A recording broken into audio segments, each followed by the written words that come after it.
So the stock market has lost more than $5 trillion since its all-time peak, which was achieved roughly a month ago to the day that this video was uploaded. Asset markets are a forward-looking indication of investors' predictions of what the future will look like, and right now, those predictions are bleak. We have been talking about the everything bubble for a long time now. Everything from stocks to real estate to precious metals and even really dumb shit like meme coins have experienced massive price increases fueled primarily by wealthy speculators that are running out of things to invest in. If you are looking for something that could potentially come along and pop this bubble, then take your pick.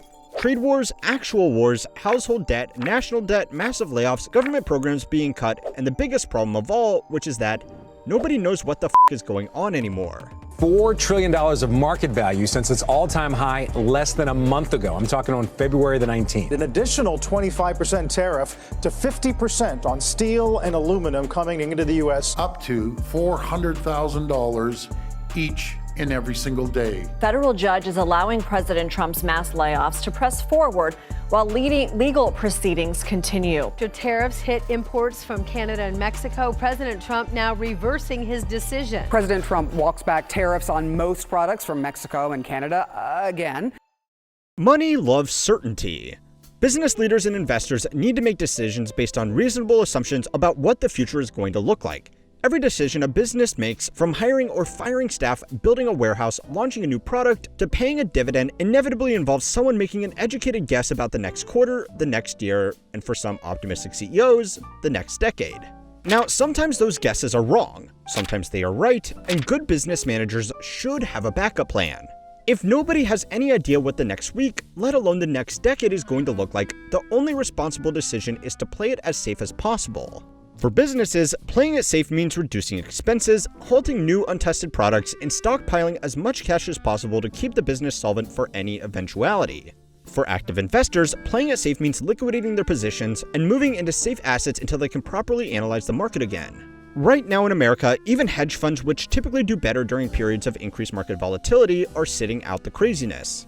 A report by the Financial Times found that across the industry, these investors are pulling back on leverage and reducing their exposure to the markets even when, theoretically, these are the times when they are most likely to outperform and make huge bonuses. The reason for all these trends is the same. Nobody knows what to expect next. So yeah, we gotta talk about these tariffs. A brief recount of these measures so far is this. Before taking office, President Trump kicked things off by announcing 100% tariffs on any country that undermined the USD as a global medium of exchange. 6 days after inauguration, the first wave of new tariffs were placed on Colombia for not accepting deportation flights. 3 days later, 25% tariffs were proposed on Canada and Mexico, with an additional 10% tariff to be placed on Chinese goods on top of the tariffs already paid for those imports.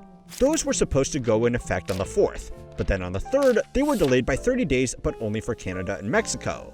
China's tariffs were put into effect and they hit back with a selection of their own tariffs. A week later, tariffs are announced on steel and aluminum by removing exemptions from tariffs set back in 2018.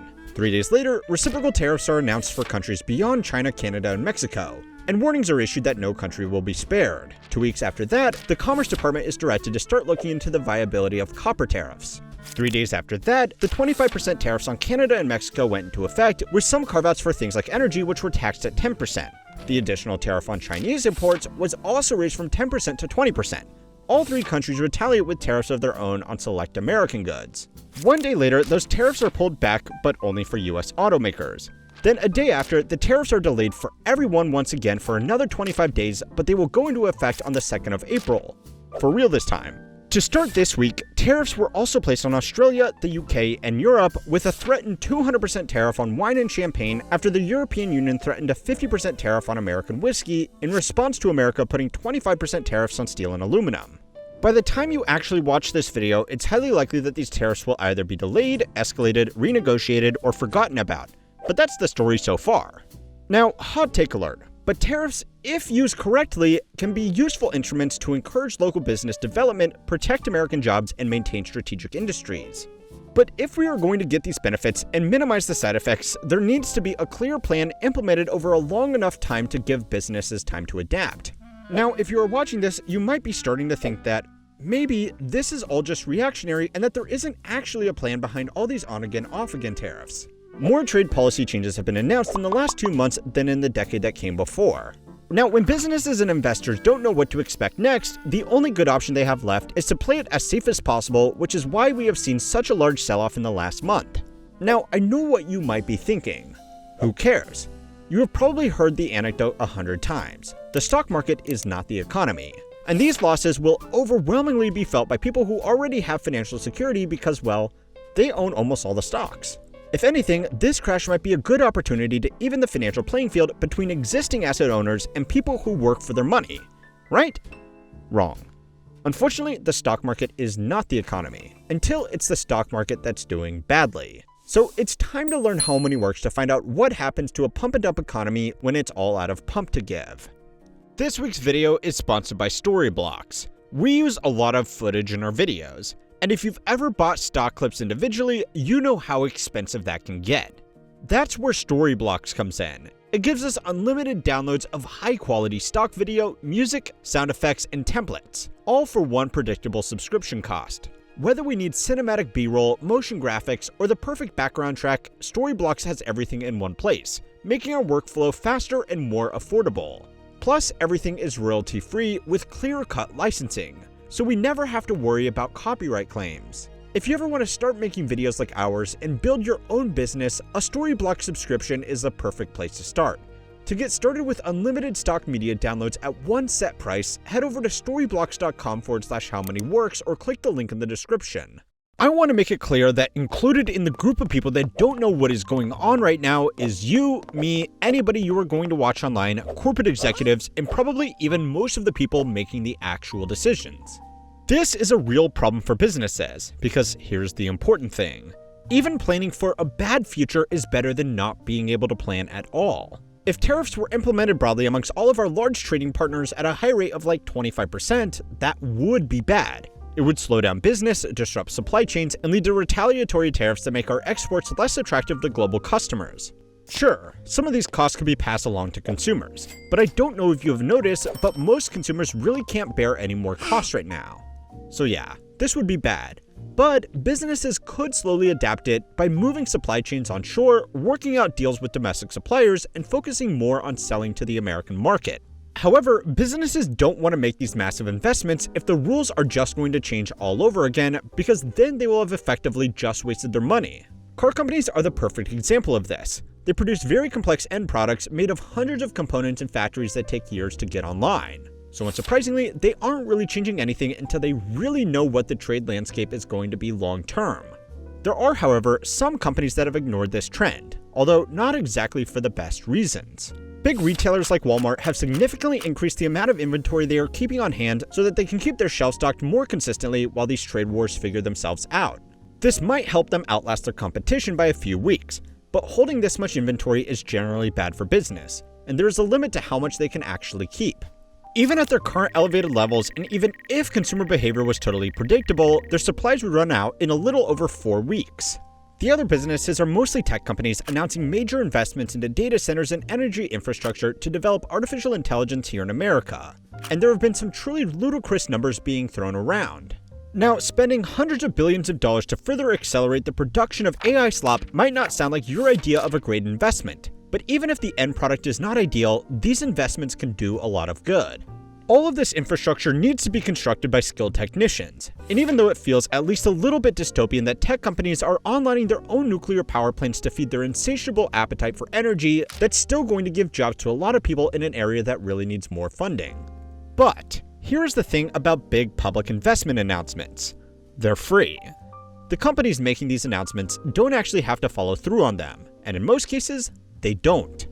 Apple recently announced a plan to invest $500 billion here in America, an investment that would also create 20,000 new jobs.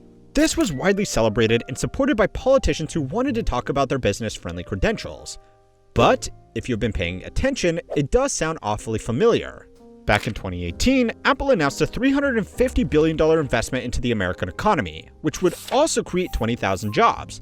3 years later, after the inauguration of Joe Biden and the news about more regulations on tech monopolies, Apple made another announcement about investing $430 billion in a plan that would, you guessed it, create 20,000 American jobs. Now, Apple is not alone. Most companies do this. Apple is just particularly bad at not even pretending to change their homework a bit. Elon Musk has also built an infamous reputation for overpromising and underdelivering in his business. But love him or hate him, he is basically doing the same thing that every other tech company in America is doing. He is just getting up and announcing it personally. But why do they do this? Well, there are 3 reasons. The first is that it's a great way to get politicians on your side. Lawmakers on both sides of the aisle love a good headline they can post about their booming economy, and big investments that create lots of jobs are exciting to most people. It also lets them push back against any of those nasty regulations. If you are the CEO of a company about to catch the attention of the FTC, you can just call up the politician you have on a retainer and say that if a law goes through or your company gets investigated for anti-competitive practices, you may not be able to commit to the big investments you had planned. And wouldn't that just be terrible? These announcements can also be used to secure co-investments from the government or relax regulations to let these businesses make their supposed investments without getting bogged down by pesky red tape. The second reason is that people just forget about it. Not many people are that interested in the budget planning of large companies over the next 5 years, apart from sophisticated investors who won't really care if the company doesn't blow $500 billion on some PR project and just does stock buybacks with that money instead. The third reason is that it pumps up stock values. Regular investors will see a company making a big investment into a hot new industry that signals that A, the company has $500 billion to invest, and B, the company is optimistic enough about its future to use that money. If companies can give the impression of making big investments without needing to put those investments in their financial statements, that's a big win. The expectation of unlimited future growth is why these companies have become so unbelievably valuable over just the last decade. Picking on Apple again, its profits have only increased by 80% over the past decade, but its valuation has increased by over 330%. We spoke about stretched valuations last week, but something I forgot to mention is that this only works if people expect even the biggest companies in the world to keep growing extremely quickly, which is getting harder and harder. So maybe this market crash is at worst correcting investor expectations, or at best a buying opportunity that will let new investors get access at more reasonable prices. But there are some problems with this idea. The first is that buying the dip is just timing the market, which for most investors is a really bad idea. And you don't want to make the plain bagel angry with bad personal financial decisions, do ya?